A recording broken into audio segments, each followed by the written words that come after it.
பாத்திமா அன்னையை போற்றி பாடுவோம். காலமெல்லாம் காப்பவர், காட்சி தந்து மீட்பவர், கண்ணீரை துடைப்பவர், கண்ணிமையாய் காப்பவர் என்றுமே நமது அன்னையே. புனித பாத்திமா எங்கள் அன்னையே.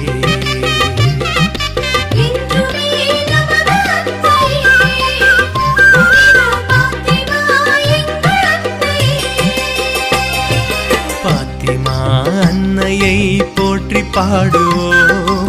பாத்திமா அன்னையை போற்றி பாடுவோம்.